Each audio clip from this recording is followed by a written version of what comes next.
BPSC 17वीं संपूर्ण परीक्षा रद्द करने की मांग को लेकर जनसुराज के संस्थापक प्रशांत किशोर जो हैं वह आमरण अनशन पर बैठे हुए हैं।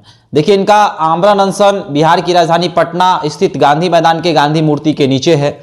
तमाम कार्यकर्ता जनसुराज के नेता जो हैं वहां पर मौजूद हैं और प्रशांत किशोर का कहना है कि जब तक परीक्षा रद्द नहीं होती है तब तक हम यहां बैठे रहेंगे। प्रशासन ने सुबह माइकिंग भी की और कहा कि आप लोग यहां से हट जाइए, गर्दनी बाग चले जाइए। यहां जो है यहां पर कहीं ना कहीं प्रशासन की ओर से अनुमति नहीं दी जा सकती है। आपको अनुमति गर्दनी बाग की मिल जाएगी, लेकिन प्रशांत किशोर जो है वह हटने का नाम नहीं ले रहे हैं। कल रात भर वह अनशन पर बैठे हुए थे। कड़ाके की ठंड है पटना में, पारा जो है वह रात में और अधिक नीचे गिर जाता है, लेकिन प्रशांत किशोर डटे हुए हैं। देखिए, प्रशांत किशोर के ये आमरण अनशन चर्चा में तो है ही, उनका वैनिटी वैन जो है वह भी चर्चा का विषय बना हुआ है। सोशल मीडिया पर इस वैनिटी वैन की भी खूब चर्चा हो रही है। आप तस्वीरों में देख सकते हैं कि वैनिटी वैन जो है करोड़ों रुपए का है। लोग सोशल मीडिया पर यह चर्चा कर रहे हैं कि जब आमरण अनशन हो रहा है तो बगल में ये करोड़ों का वैनिटी वैन क्या कर रहा है, क्या लाव लश्कर के साथ यह आमरण अनशन किया जा रहा है। तमाम तरह के आरोप भी जो हैं प्रशांत किशोर पर लगते हुए नजर आ रहे हैं। देखिए, तमाम विषयों पर बातचीत करने के लिए मेरे साथ अखिल भारतीय अपराध विरोधी मोर्चा के राष्ट्रीय अध्यक्ष धनवंत सिंह राठौर जी हैं। धनवंत जी, क्या कुछ कहिएगा? इस वैनिटी वैन की काफी अधिक चर्चा है। लोग सोशल मीडिया के यूजर्स कह रहे हैं कि आखिर यह करोड़ों की लागत से बना वैनिटी वैन यहाँ क्या कर रहा है? आखिर क्या लाव लश्कर के साथ प्रशांत किशोर आमरण अनशन पर बैठे हुए हैं? देखिए, मुख्य मुद्दा है बीपीएससी अभ्यर्थी को न्याय दिलाना। वैनिटी वैन हो ना हो ये महत्वपूर्ण नहीं है। जिस तरीके से पिछले 10 साल में आप पूरे बिहार की खाका देखेंगे परीक्षा का, तो कोई ऐसा परीक्षा नहीं है जिसका प्रश्न पत्र लीक नहीं होता हो। दूसरी बात कि भ्रष्टाचार उसमें समाहित नहीं हो। तो जहां राज्य सरकार को इस बात को सोच करना चाहिए कि प्रश्न पत्र हर परीक्षा में लीक हो रहा है तो कौन जिम्मेवार है।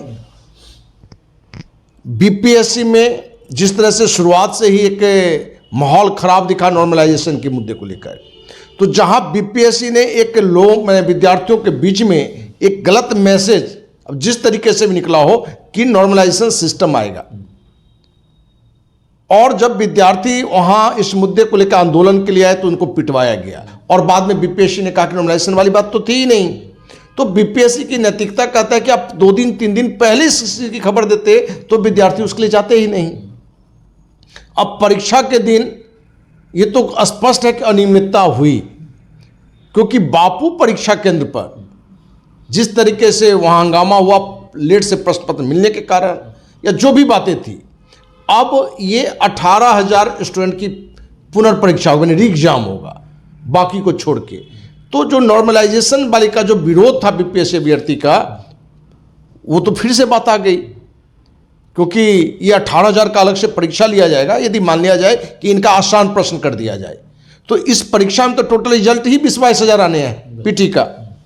तो क्या ये 18,000 लोगों को माने 200 उंगली घी में डाल दिया जाएगा या हार्ड प्रश्न पूछा जाएगा? तो क्या जो ये 18,000 अभ्यर्थी हैं जो परीक्षा देने वाले हैं, इनका क्या दोष है? जो अनियमितता हुई थी उसके लिए तो बीपीएससी दोषी है, सरकार दोषी है। तो इन सारे मुद्दों को लेकर हमें लगता है कि जहां पप्पू यादव इस मुद्दे को उठाए, तेजस्वी यादव उठाए, और देर से ही सही, लेकिन प्रशांत किशोर जिस मजबूती के साथ, और हमें कहीं से लगता है कि राजनीतिक उद्देश्य हो सिर्फ बीपीएससी अभ्यर्थी के मुद्दे को लेकर कि इतने दिनों से वो अनशन पर है, बार बार बीपीएससी जो छात्र हैं उनको पीटा जा रहा है, क्या वो कहीं बाहर के हैं, इसी बिहार के युवा हैं, तो उनके साथ जो मारपीट की घटना घट रही है। तो इस मुद्दे को लेकर जनसुराज के संस्थापक प्रशांत किशोर आगे आए। आप देखेंगे कि 3 दिन पहले जिस तरह से छात्र संसद उन्होंने बैठाई और वहां भी छात्र को विश्वास था कि आज हमारे पक्ष में बातें आएगी, और लगभग मुख्यमंत्री तो बिहार छोड़ के भाग चुके थे, दिल्ली जा चुके थे। मुख्य सचिव ने बुलाया कि आप आइए, आपकी बात हम सुनेंगे और उस पर हम एक्शन भी लेंगे। इस सहमति के बाद ही प्रशांत किशोर वहां से हटे थे, ये कहते हुए छात्रों को कि आप अपने अपने घर जाएं, जो भी बातें होगी, जैसा पक्ष में नहीं होगा तो फिर से आंदोलन का हम लोग रूपरेखा बनाएंगे और आप लोग के साथ मिलकर बनाएंगे। उस दिन भी कहीं ना कहीं छात्रों के बीच में सही रूप से मैसेज नहीं जाने के कारण बहुत सारे छात्र रह चुके थे, जिस पर पुलिस ने बर्बरता से पिटाई की। और बर्बरता से पिटाई के पीछे उद्देश्य ये था कि कहीं ना कहीं छात्रों के बीच में हम भय घुसा दें, लोगों में भय घुसा दें कि आगे इस आंदोलन के लिए आगे नहीं आए। लेकिन कल से आप देख रहे हैं, कल रात से, कि प्रशांत किशोर अनिश्चितकालीन अनशन में बैठ चुके हैं गांधी मैदान में, गांधी जी की प्रतिमा के नीचे। रात में हम भी गए थे वहाँ छात्रों को देखने के लिए, हमने बातें की, काफ़ी मैंने ठंड बता ही रहे हैं, हमने बताने की भी नहीं, तो हर कोई महसूस कर रहा है। तो आपने जो वैनिटी वैन की बात की, देखिए यदि आपके पास सुविधा है, और वैनिटी वैन प्रशांत किशोर अपने लिए नहीं, उन छात्रों के लिए भी व्यवस्था किया है कि यदि इस ठंड में किसी के साथ कोई घटना घटता है, कोई तरह की दिक्कतें आती है, तो उसमें उसको हम उपचार कर सकें। उस वैन में बाथरूम की भी सुविधा है, क्योंकि गांधी मैदान में गांधी जी प्रतिमा के नीचे लोग बैठे हुए हैं। यदि प्रशांत किशोर को ही बाथरूम जाना हो तो कहाँ जाएंगे? यदि गांधी मैदान से बाहर जाएंगे तो लोग कहेंगे कि भाई इनका आमरण अनशन कैसा है। तो हम किसी चीज को सकारात्मक और नकारात्मक दोनों देख सकते हैं। तो जो लोग इस मुद्दे को उठा रहे हैं वैनिटी वैन का, कि करोड़ों की है, उनसे कहना चाहेंगे कि क्या रात में वैनिटी वैन में प्रशांत किशोर सोए हुए थे और छात्र बाहर थे? ऐसी बात तो थी नहीं, प्रशांत किशोर बाहर ही थे। इसलिए यदि कोई व्यक्ति, और प्रशांत किशोर को विशेषकर जब से वो जनसुराज अभियान चला रहा है या पार्टी बनी है, हम किसी पार्टी में न पहले थे ना आज हैं, जनसुराज जिस ईमानदारी से बिहार वासियों के हित को, मुद्दे को जिस तरीके से उठा रहा है, तो इसका स्वागत होना चाहिए, उसकी प्रशंसा होनी चाहिए।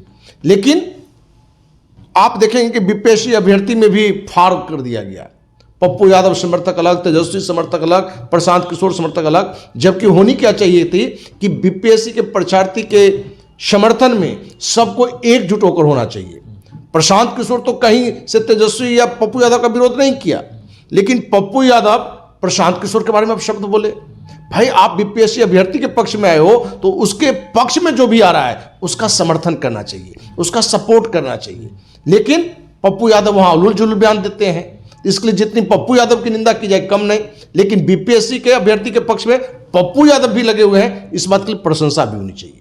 लेकिन प्रशांत किशोर के विरोध के कारण व्यक्तिगत हम उसकी निंदा भी करते हैं। हम कहते हैं कि भैया ये समय राजनीति करने के लिए नहीं है। आप यदि बीपीएससी के जो अभ्यर्थी हैं, जो युवा हैं, उनके पक्ष में आवाज उठा रहे हैं तो एकजुट होइए, एक दूसरे का विरोध नहीं करिए, बल्कि आप दोनों एक होकर इस मुद्दे पर बीपीएससी अभ्यर्थी को साथ दीजिए। पप्पू यादव, प्रशांत किशोर, तेजस्वी यादव जो भी बीपीएससी अभ्यर्थियों के लिए जो कुछ भी कर रहे हैं, इसका राजनीतिकरण जो भी हो रहा है, लेकिन उन अभ्यर्थियों का क्या, जो अभ्यर्थी सोच रहे हैं कि कल बापू परीक्षा केंद्र पर परीक्षा है और अगर वह परीक्षा हो जाती है तो अभ्यर्थियों के मन में यह प्रश्न है कि जब परीक्षा हो ही जाएगी तो फिर इस परीक्षा को रद्द करने के लिए और भी अधिक कहीं ना कहीं तेज आवाज़ उठाना पड़ेगा या फिर न्यायालय का दरवाज़ा खटखटाना पड़ेगा।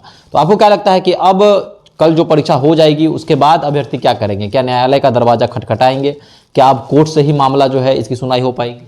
देखिए, किसी भी लड़ाई का अंतिम ब्रह्मास्त्र होता है आमरण अनशन। इन्हीं चीजों को देखकर प्रशांत किशोर ने आमरण अनशन में बैठने का निर्णय लिया, क्योंकि कल परीक्षा होनी है। ब्रह्मास्त्र, क्योंकि कुछ लोगों ने इसका विरोध किया कि अभी आमरण अनशन में बैठने की आवश्यकता की थी, लेकिन आवश्यकता थी। और प्रशांत किशोर ने जो निर्णय लिया है उस निर्णय के साथ अखिल भारतीय अपराध विरोधी मोर्चा भी है। इस पूरी घटना में सीएम नीतीश, उनका पूरी सरकार, पुलिस प्रशासन, बीपीएससी खलनायक के रोल में दिख रहा है और महानायक के रूप में प्रशांत किशोर दिख रहे हैं, नायक के रूप में पप्पू यादव दिख रहे हैं, या जो भी लोग समर्थन में है। तो पूरी घटना में यदि बिहार सरकार, नीतीश कुमार या बीपीएससी को लगता है कि भाई जो ये मुद्दा उठा रहे हैं, जो मुद्दा में सच्चाई है, भाई री एग्जाम में दिक्कत क्या है, तो दिक्कत इस बात के लिए है कि 1000 करोड़ से अधिक का लेन देन हो चुका है। जो बातें मार्केट में चल रहा है कि बीपीएससी में इस बार 2000 से अधिक पद हैं, 80 लाख, 1 करोड़, 1.25 करोड़, 1.5 करोड़ तक का डिमांड एक एक स्टूडेंट वाले लोग खरीद चुके हैं। अब इसमें कितनी सच्चाई है ये जांच का विषय है। ये बातें भी निकलकर अभी नहीं, बल्कि हम लंबे समय से देख रहे हैं कि किसी भी परीक्षा का प्रश्न पत्र बड़े कोचिंग संचालक 5 करोड़ 10 करोड़ तक में भी खरीद लेते हैं, क्योंकि उनके पास हजारों के स्टूडेंट की भीड़ होती है। तो उनको अपने इंस्टीट्यूट का नाम बढ़ाने के लिए कि देखिए हमारे यहाँ का विद्यार्थी इतना सफल हुआ, आप देखेंगे कभी कभी थोक में दरोगा अधिकारी का लिस्टिंग भी लोग दिखाते हैं, कार्यक्रम करके दिखाते हैं। तो एक बड़ी खेल बड़े कोचिंग संचालक, और बिहार में ही नहीं पूरे देश में ये खेल चल रहा है। यही कारण है कि आज जो बिहार या पूरे देश के जो गरीब छात्र हैं, जो दिन रात गरीबी के बावजूद भी 5 साल 10 साल मेहनत करते हैं इस उम्मीद से कि हम भी अधिकारी बन सकते हैं, उनका सपना टूट रहा है, सपना चूर हो रहा है। तो बीपीएससी वाले में भी पूरी घटना में आप देखेंगे कि जो भी बीपीएससी के लिए गरीब छात्र जो बिहार के या देश के जो भी मेहनत किए थे, आज उनका सपना चकनाचूर हो रहा है। तो कोई भी आंदोलन करेगा अपने हक के, हुकूक के लिए, अपने न्याय के लिए कोई भी लड़ना चाहिए। और इस न्याय की लड़ाई में यदि कोई साथ दे रहा है, यदि प्रशांत किशोर जैसा व्यक्ति आमरण अनशन पर बैठ चुका है, तो हर किसी को समर्थन करना चाहिए। नैतिक समर्थन तो हर किसी को देनी चाहिए। तो कहीं से वैनिटी वैन ये बेकार की बातें हैं, वो भी कहीं ना कहीं वही जो अभ्यर्थी हैं उनके हित में ही रखा गया है। और प्रशांत किशोर जिस ईमानदारी से बिहार के हित में काम कर रहा है, बीपीएससी अभ्यर्थी के हित में काम कर रहा है, हमें लगता है पूरे बिहार वासियों को या जो भी सामाजिक संगठन है उनको एकजुट होकर इसे साथ देना चाहिए। चलिए, तो एकजुट होकर साथ देना चाहिए। प्रशांत किशोर आमरण अनशन पर तो बैठे हुए हैं, लेकिन सरकार क्या फैसला इसको लेकर लेगी, क्या बीपीएससी परीक्षा रद्द होगा, सबसे बड़ा सवाल जो है यही है। अभ्यर्थियों के मन में भी लगभग 20-25 दिनों से यही सवाल कौंध रहा है कि आखिर क्या होगा। पहले नॉर्मलाइजेशन को लेकर अभ्यर्थियों ने आवाज़ उठाई थी, डंडा भी पड़ा था। उसके बाद परीक्षा रद्द करने की मांग, और बिहार में जो भी परीक्षाएं हो रही हैं वो सभी परीक्षाओं में कुछ ना कुछ धांधली, कुछ ना कुछ सेटिंग, पेपर लीक सामने आता है। और यह इसकी तस्वीर जो है, जो बीपीएससी 17वीं प्रीलिम्स की जो तस्वीर है वो पूरे देश में वायरल हो रही है, जहां एक और छात्रों पर वाटर कैनन का उपयोग किया गया, लाठी डंडों से प्रहार किया गया। तो कई तरह की चीज़ें हैं, सरकार की किरकिरी भी हो रही है, लेकिन बिहार सरकार मौन है, चुप है। नीतीश कुमार भी इस पर कुछ नहीं बोल रहे हैं। तो आखिर बीपीएससी परीक्षा क्या रद्द होगी, या फिर कल की परीक्षा संपन्न होने के बाद क्या यह मामला न्यायालय में जाएगा, और फिर क्या न्यायालय जो है इस पर कुछ फैसला सुना सकती है? आप भी हमारे साथ कमेंट बॉक्स में अपनी राय रख सकते हैं। धन्यवाद।